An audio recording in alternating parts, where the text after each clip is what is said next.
ఇప్పుడే జీ5 app download చేయండి. చూడండి మీ ఫేవరెట్ టీవీ షోస్ ఎప్పుడైనా ఎక్కడైనా.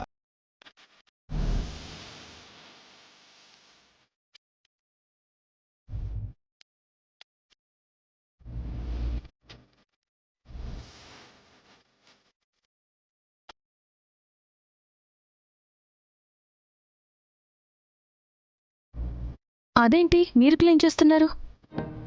అదేంటి నువ్వు క్లీన్ చేస్తూ ఉంటే నేను ఈ ప్రశ్న అడగలేదుగా, మరి నేను క్లీన్ చేస్తుంటే నువ్వెందుకు అడుగుతున్నావు?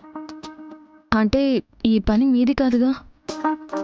అలా అనుకుంటే ఇది నీ పని కూడా కాదు కదా. పని వాళ్ళని పిలిస్తే చేస్తారు. ఈ పని వాళ్ళది కాదని మన పని అని నువ్వు చేస్తున్నప్పుడు నేను కూడా ఈ పని మన పని అనుకొని చేయడంలో తప్పలేదు కదా. మన పని అని హఠాత్తుగా ఇప్పుడు గుర్తొచ్చిందా? పని అంతే లక్ష్మి, మనకి మనమే ఎప్పుడూ మొదలు పెట్టాం. ఎవరో ఒకరి మాటల వలనో ఎవరో ఒకరి ప్రేరణ వలనో చేస్తూ ఉంటాం. ఇప్పుడు నువ్వు చేస్తూ ఉంటే నేను కూడా ఇన్ఫ్లుయెన్స్ అయ్యాననుకుంటా.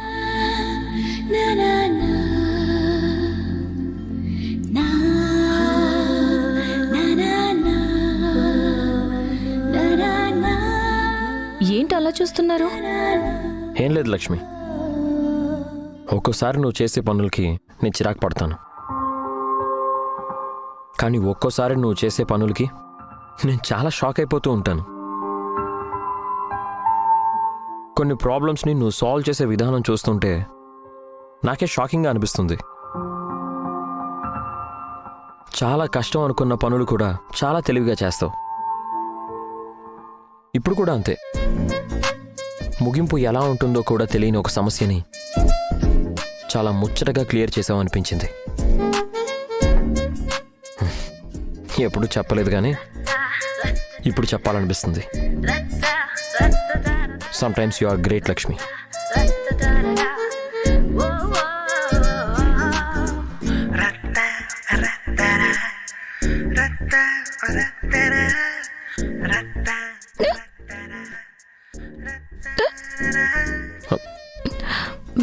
అరే ఎక్కిళ్ళు వస్తున్నాయే, ఉండు వాటర్ ఇస్తా.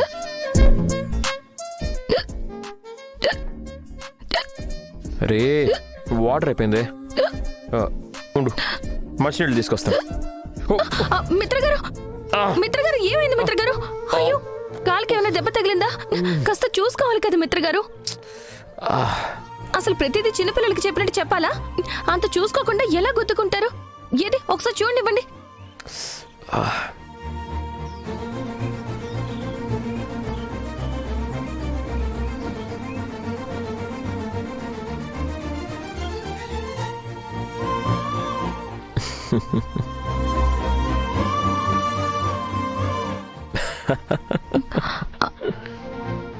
అసలు మీకేమైంది?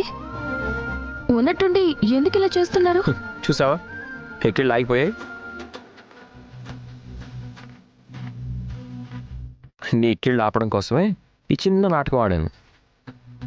ఇదేం చిన్న నాటకం కాదు, చాలా పెద్ద నాటకం. దీనికోసం మరీ అంత చేయాలా? ఎంత కంగారు పడిపోయినా తెలుసా? Okay okay, sorry.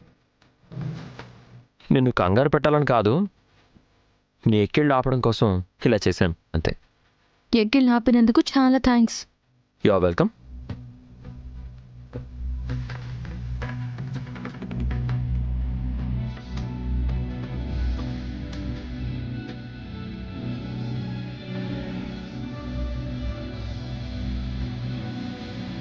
మిత్రా,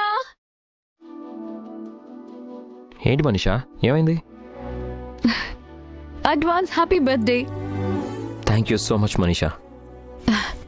నీకోసం వెతికి చాలా కష్టపడి నీకు ఈ సూట్ తీసుకొచ్చాను చూడు. How is it Mitra? Wow, చాలా బాగుంది మనీషా. నీకు నచ్చుతుందని నాకు తెలుసు మిత్రా. నీ అభిప్రాయాలు, నీ అభిరుచుల గురించి నాకంటే ఇంకెవరికి తెలుస్తుంది చెప్పు. మిత్ర, నీకు రేపు అందరూ ఇచ్చే గిఫ్ట్ల కన్నా మనీషా ఇచ్చే గిఫ్టే స్పెషల్గా ఉండాలని అంత కష్టపడి సెలెక్ట్ చేసింది.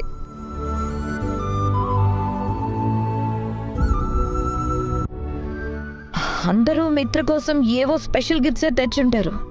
ఆ, లక్ష్మి ఒకసారి ఇట్రా.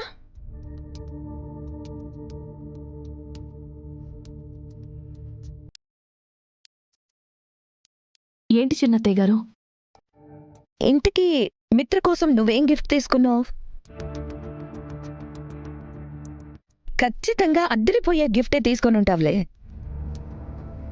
ఏం మాట్లాడుతున్నారా ఆంటీ? మీ నెక్లెస్ బాగు చేయించి ఇవ్వటానికే తన దగ్గర డబ్బులు లేక ఉద్యోగం చేస్తోంది.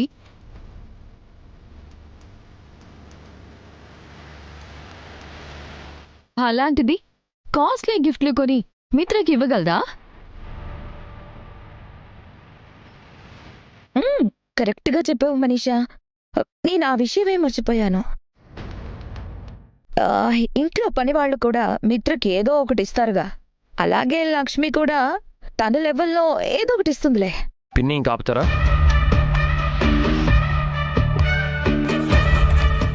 ఏమైంది మిత్ర? చూడండి, లక్ష్మి ఇవ్వాలనుకుంటే ఎంత కాస్ట్లీ గిఫ్ట్ అయినా ఇవ్వగలదు. తనకున్న స్టేటస్ గురించి మీకు తెలియక మాట్లాడుతున్నారు. తన ఆత్మాభిమానాన్ని కాపాడుకోవడానికి మాత్రమే ఉద్యోగం చేసి మరీ మీ నెక్లెస్ బాగు చేయడానికి డబ్బులు ఇస్తానంది, కానీ నిజానికి ఆ డబ్బు తన దగ్గర లేక కాదు. అయినా నువ్వేంటి మనీషా, అభిమానాన్ని ఆప్యాయతని బహుమతులతో పోలుస్తారా? మన ఆలోచన ఇంకా అక్కడే ఉండిపోతే ఎలా? మన మెచ్యూరిటీ ఇంకా మంచి చెడ్డల్ని డబ్బుతో కొలవడం దగ్గర ఆగిపోతే ఎలా? ఇంకా చెప్పాలంటే లక్ష్మి మిత్రానందన్కి భార్య.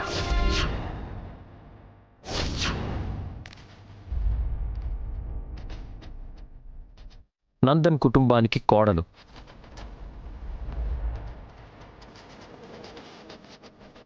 ఈ ఇంట్లో ఉన్న ప్రతి వస్తువు మీద, ఆస్తి మీద తనకు కూడా అధికారం ఉంది. అసలేం మాట్లాడుతున్నావు మిత్ర? రేపో మాపో వెళ్ళిపోయే లక్ష్మికి ఈ ఇంట్లో వస్తువుల మీద, ఆస్తుల మీద అధికారం ఎలా ఉంటుంది? ఎందుకంటే విడాకులు తీసుకునే వరకు తను ఈ ఇంటి కోడలే కాబట్టి.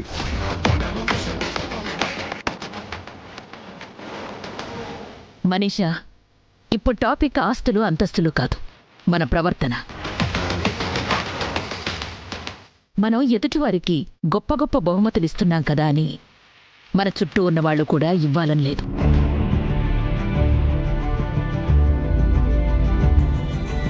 అలాగే వాళ్ళిచ్చే బహుమతులతోనే వాళ్ళ స్థాయిని, స్థానాన్ని మనం నిర్ణయించకూడదు. నువ్వు చదువుకున్న దానివి, సంస్కారం తెలిసిన దానివి. ఇలాంటి విషయాల్లో కాస్త ఆచితూచి మాట్లాడితే బావుంటుంది. జీ5 యాప్ డౌన్లోడ్ చేసి అన్ని ఎపిసోడ్స్ పూర్తి ఉచితంగా చూడండి.